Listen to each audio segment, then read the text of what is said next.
그가 찔림은 우리의 허물 때문이요 그가 상함은 우리의 죄악 때문이라. 그가 징계를 받음으로 우리가 평화를 누리고 그가 채찍에 맞음으로 우리가 나음을 받았도다. 하나님은 영이시니 예배하는 자가 신령과 진정으로 예배할지니라.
눈과 같이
십자가 내가 처음 볼 때에 나의 맘의 큰 고통 사라져 오늘 믿고서 내 눈 밝았네 참 내 기쁨 영원하도다.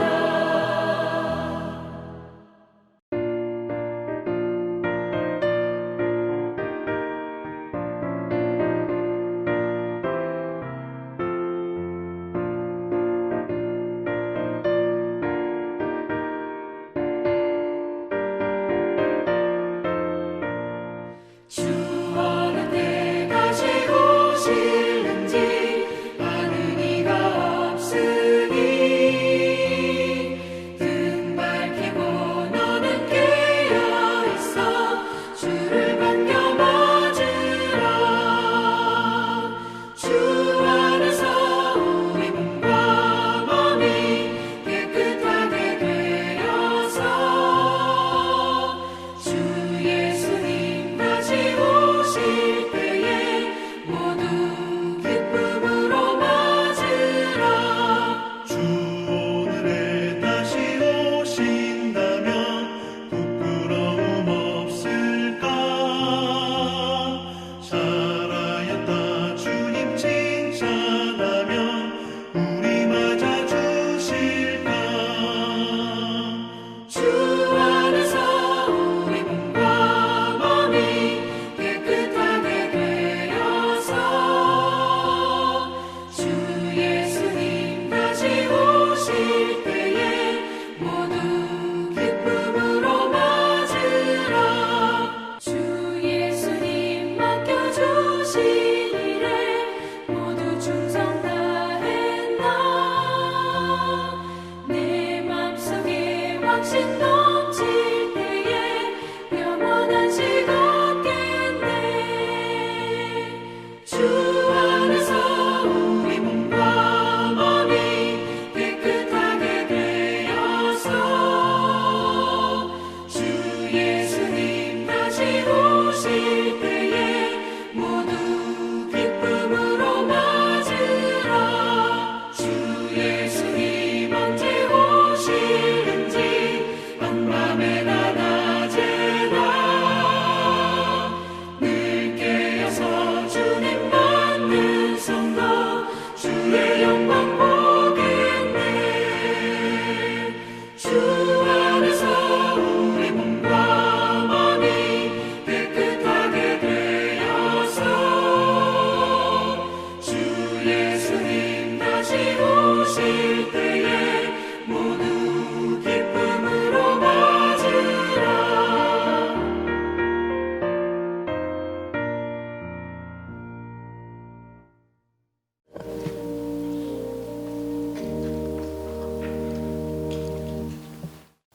하나님 아버지 감사합니다. 어지러운 세상 가운데 헤매던 우리들을 귀한 예배의 자리로 인도해 주시니 감사드립니다. 하루하루를 아슬아슬하게 살아가면서 어둡고 험한 세상 줄에 매여 있음에도 깨달지 못하는 저희들을 불쌍히 여겨 주옵소서. 새해를 시작하면서 다짐했던 많은 계획들이 여러 가지 이유가 있더라도 작삼삼일로 끝나지 않도록 마음을 다하고 힘을 다하게 하옵소서. 각자에게 주신 귀한 달란트로 우리에게 생명을 주신 아버지 하나님을 기쁘시게 하기를 원하옵나이다.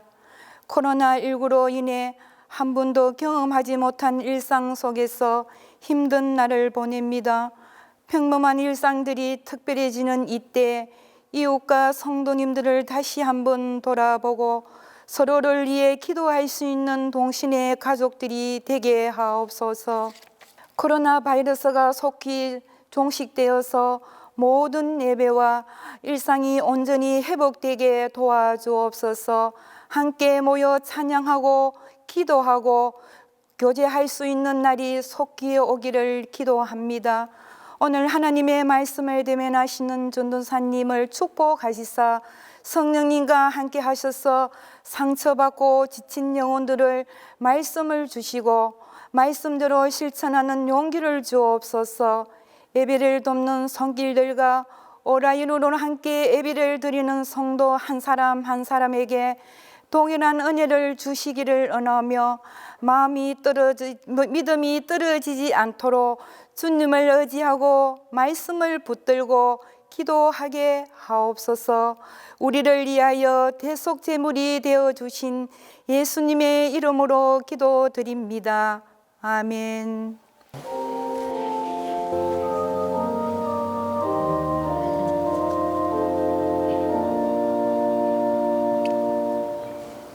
바이블 포럼 세 번째 시간에 주신 하나님 말씀은 마가복음 13장 1절에서 13절 말씀입니다. 신약성경 마가복음 13장 1절에서 13절 말씀입니다. 예수께서 성전에서 나가실 때에 제자 중 하나가 이르되 선생님이여 보소서 이 돌들이 어떠하며 이 건물들이 어떠하니까.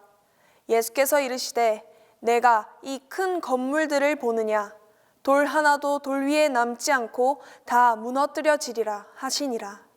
예수께서 감난산에서 성전을 마주 대하여 앉으셨을 때에 베드로와 야고보와 요한과 안드레가 조용히 묻되 우리에게 이르소서 어느 때에 이런 일이 있겠사오며 이 모든 일이 이루어지려 할 때에 무슨 징조가 있사오리까.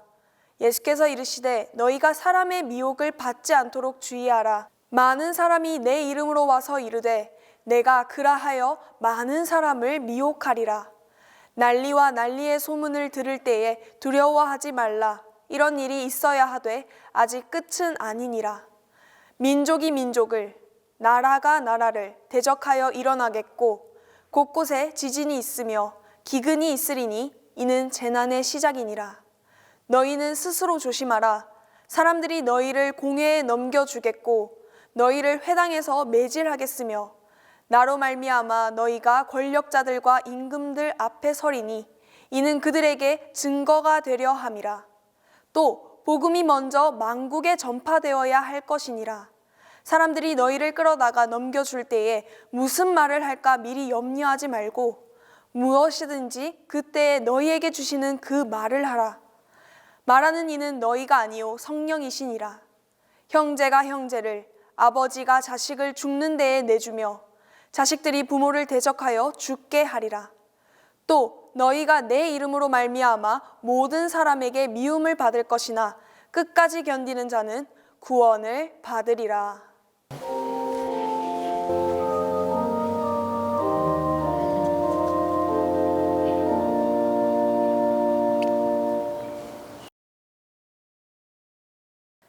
여러분은 만약에 이 세상이 종말을 맞이한다면 어떤 모습일지 상상해 보신 적이 있습니까? 지금도 많은 과학자들과 자칭 예언자라고 하는 자들은 수많은 지구의 종말을 이야기합니다. 사실 틀린 말이 아닙니다. 지구 종말은 아주 예전부터 이야기되었고 최근에는 이번 코로나19로 인해 그 시간이 아주 많이 앞당겨졌다고 합니다. 이제는 허무맹랑한 거짓이 아닙니다. 오늘 본문 말씀은 종말이 다가올 때 그리스도인들은 어떻게 살아야 하는지에 관한 말씀입니다. 또 사순절을 보내는 지금 예수님께서 십자가를 지시는 것이 어떤 의미를 가지는가를 보여줍니다. 본문 말씀 1절에서 2절은 예수님께서 성전이 완전히 파괴될 것을 예언하는 장면입니다. 예수님께서 성전을 나가시는 도중에 한 제자가 묻습니다. 예수님, 이 돌들이 어떠하며 이 건물들이 어떠합니까? 이것은 궁금해서 묻는 게 아니라 감탄하면서 묻는 것입니다. 우와, 예수님 이거 보세요. 정말 멋있지 않습니까? 사실 이 성전은 로마의 헤롯 왕이 재건한 성전입니다. 건축 기간만 80년이 걸렸습니다. 그 규모는 예루살렘 도성의 6분의 1이라고 합니다. 성전 입구는 큰 대리석 기둥들이 서 있었고 성전은 황금색으로 되어 있는 아주 화려한 건물이었습니다. 당시 유대인들은 이 성전에 대한 자부심이 대단했습니다. 성전은 교회의 상징이라고 할 수 있습니다. 우리도 아름다운 성전인 이 동신교회에서 예배를 드리고 있습니다. 아름답게 장식된 성전을 보며 감탄하지 않을 수 없고 자랑스럽지 않을 수 없습니다. 그런데 예수님께서 본문 말씀 2절에 제자에게 꾸짖듯이 말씀하십니다. 내가 이 큰 건물들을 보느냐? 돌 하나도 돌 위에 남지 않고 다 무너뜨려지리라. 무슨 말입니까? 아름답게 지어진 종교인들의 자랑인 이 성전이 돌 위에 돌 하나도 남지 않고, 즉 형태를 알아볼 수 없을 만큼 처참하게 무너진다고 합니다. 교회는 하나님과 만남을 할 수 있는 곳인데 그런 성전이 무너진다니, 예수님의 이러한 말씀은 사람들에게 충격이 될 수밖에 없었습니다. 하지만 사람들이 성전의 본질이 아닌 성전의 건물을 바라보는 순간 성전의 참된 의미는 왜곡되었고 개인의 욕심과 한 계급의 이익을 위해 변질되었습니다. 예수님께서는 성전이라고 하는 그동안의 율법을 기초로 쌓아왔던 인간의 종교 생활에 대해서 우리에게 경고하십니다. 사람들은 그동안 눈에 보이는 종교 생활과 눈에 보이는 교회 건물에 집착해 왔습니다. 이런 화려한 성전이 무너진다는 예수님의 말씀에 4명의 제자 베드로, 야고보, 요한과 안드레가 예수님께 조용히 물었습니다. 어느 때에 이런 일이 있겠고 또 이 모든 일이 일어나기 전에 어떤 징조가 있습니까? 여기서 조용히는 개인적으로, 사적으로라는 뜻입니다. 성전 파멸은 유대인들에게 반감을 살 수 있는 일이었기 때문에 제자들은 개인적으로 아주 조용히 예수님께 물었습니다. 예수님께서는 이런 제자들의 물음에 미혹을 받지 않도록 주의하라고 경고하셨습니다. 그리고 예수님께서 말씀하신 첫 징조는 거짓 그리스도의 출현입니다. 유대 역사가인 요세푸스의 기록에 따르면 유대 전쟁과 관련하여 자칭 메시아라고 하는 자들이 많이 나타났고 주후 70년을 전후로 하여 거짓 메시아의 출현은 29건에 달했다고 합니다. 그리고 이런 거짓 그리스도의 출현은 초대교회에만 있는 것이 아닙니다. 기독교 역사 속에서 끊임없이 나타났고 우리가 잘 알고 있듯이 오늘날도 존재하고 있습니다. 두 번째 징조는 분쟁과 전쟁에 관한 것입니다. 난리와 난리의 소문을 들을 때에 두려워하지 말라. 이런 일이 있어야 하되 아직 끝은 아니니라. 예수님께서는 전쟁이 일어날 것이라고 말씀하지만 7절 말씀 끝에 두려워하지 말 것을 당부하십니다. 이것은 세상의 역사에 필연적으로 나타날 현상이니 결코 당황하거나 겁먹지 말 것을 말씀하시는 것입니다. 전쟁 또한 하나님의 주관 아래, 섭리 아래 있는 한 과정입니다. 이것을 알 때 두려움도 물리칠 수 있습니다. 예수님께서 말씀하신 전쟁은 민족이 민족을, 나라가 나라를 대적하여 일어난다고 합니다. 전쟁은 유대에만 해당하는 것이 아닌 세계적인 사건입니다. 민족적 갈등과 정치적 분쟁이 큰 요인이 되는 전쟁입니다. 또한 설상가상으로 천재지변도 일어난다고 합니다. 기근은 전쟁의 후유증이고 이것은 하나님의 진노의 한 표현입니다. 예수님께서 또 종말에 앞서 있을 고난에 대처할 수 있도록 제자들에게 미리 조심하라고 말씀합니다. 본문 말씀 9절입니다. 사람들이 너희를 공회에 넘겨주겠고 또 너희를 회당에서 매질하겠으며. 종말에 나타날 또 하나의 고난은 그리스도의 교회의 신앙 공동체 그리고 개개인에게 미치는 재난입니다. 예수님을 믿고 따른다는 이유로 배교자로 몰려서 유대 교권주의자들의 손에서 곤욕을 당할 것입니다. 예수님을 믿고 따르는 기독교 신앙을 포기하도록 협박하는 매질을 당할 것입니다. 계속해서 또 다른 시련을 말씀하십니다. 바로 가정의 위기입니다. 사람을 제일 고통스럽게 하는 것은 나 때문에 다른 사람들이 받는 고통입니다. 그보다 더한 것은 나 때문에 내가 사랑하는 가족이 겪는 고통입니다. 예수님을 따르기로 하는 자들은 어느 곳에서 누구나 상관없이 공격을 받을 수 있으며 심지어 가족들로부터 혹독한 곤욕을 당할 수 있습니다. 또 다른 시련은 오늘 본문 말씀 마지막 절에 모든 사람에게 미움을 받는다고 합니다. 오늘 말씀을 듣고 이런 질문을 할 수 있습니다. 아니, 예수님을 믿으면 시련만 받는 것입니까? 예수님을 믿는 자들에게 왜 이렇게 고난이 있습니까? 맞습니다. 아무리 예수님을 믿는다고 하여도 이런 시련을 견디는 사람은 많이 없을 것입니다. 하지만 중요한 것은 그리스도의 제자들인 우리가 잘못을 했거나 도덕적으로 나쁜 생각을 했기 때문이 아니라 바로 그리스도의 이름을 위하여 미움을 받는 것이고 고난을 당하는 것입니다.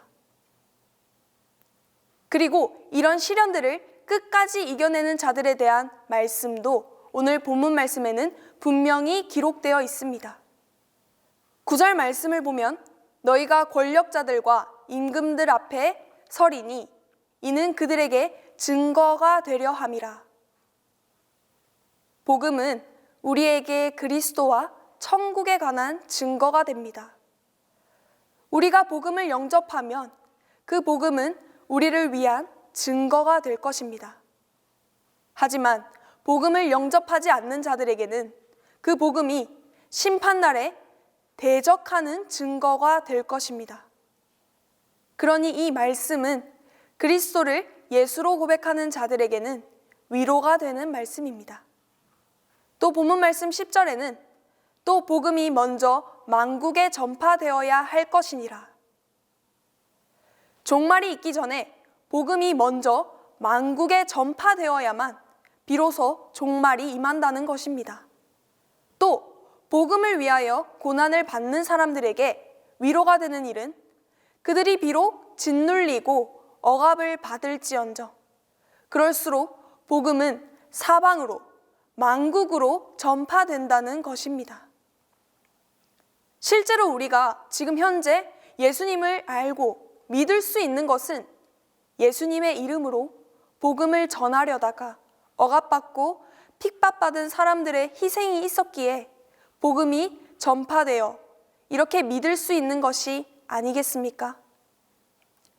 이것이 예수님께서 말씀하신 복음의 목적이고 힘입니다. 또 11절에도 말씀합니다. 이미 염려하지 마라.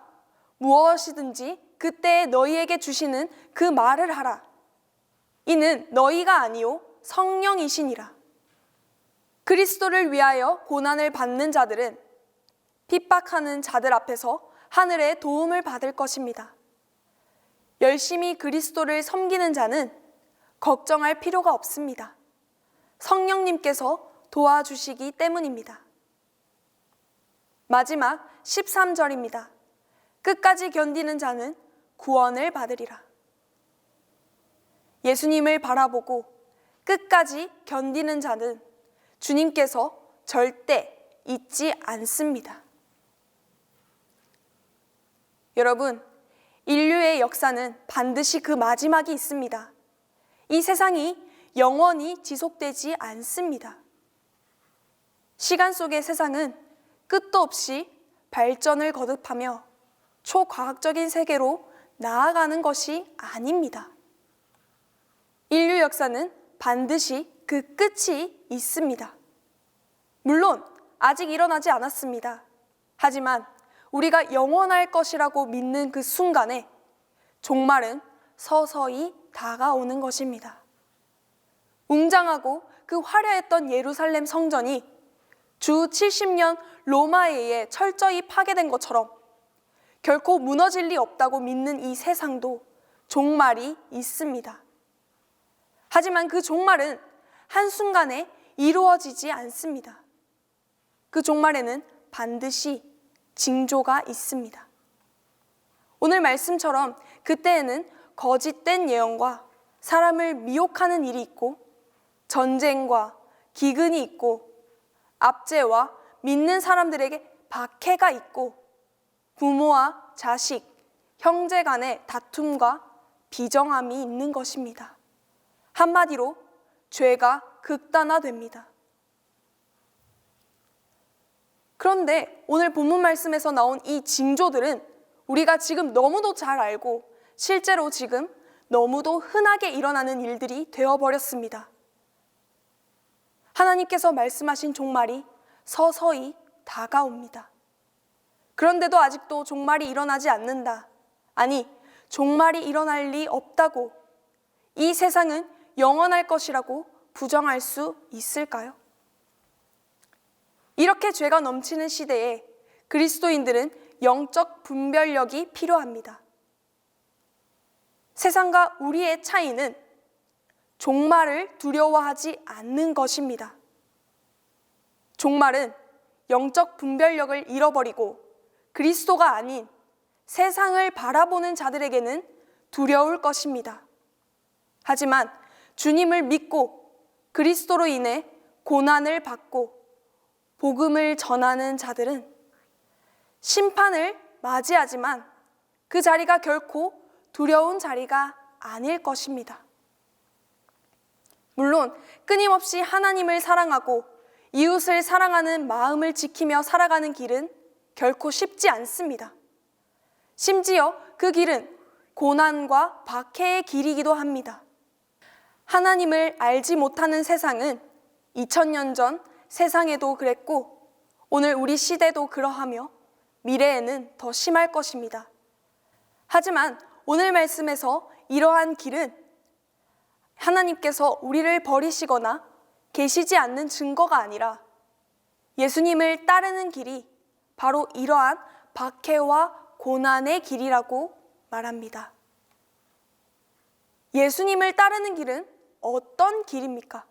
예수님께서 우리의 죄를 대신하여 그리고 하나님의 나라와 의를 위하여 기꺼이 자신의 생명을 내어놓으신 그 사랑과 헌신 그리고 고난의 길을 따르는 것입니다. 이제는 우리가 따라야 합니다.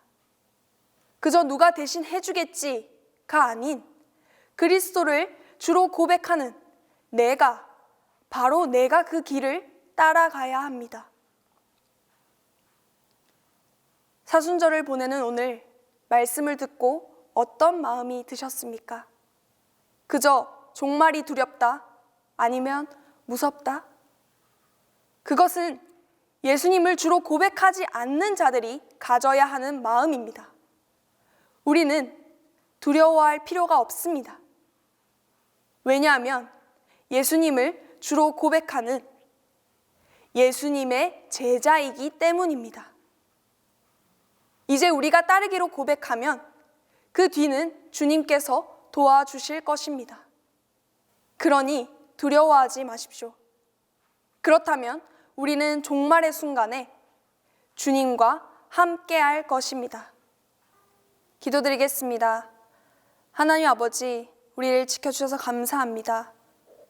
우리가 종말을 두려워하는 것이 아니라 주님을 따르겠다고 다시 한번 다짐하는 그런 동신의 모든 성도들이 되게 하여 주시옵소서.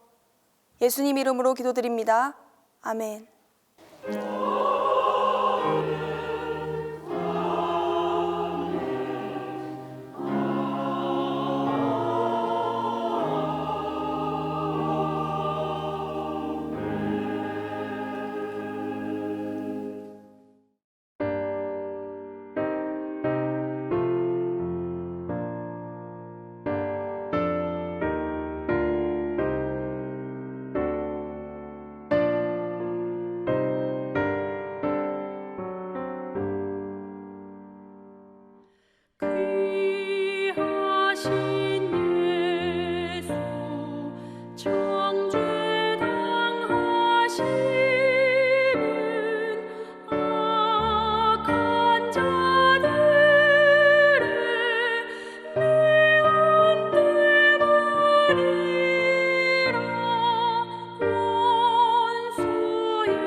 이제는 예수 그리스도의 은혜와 하나님의 사랑과 성령의 교통이 지금부터 함께 계시기를 간절히 축원하옵나이다.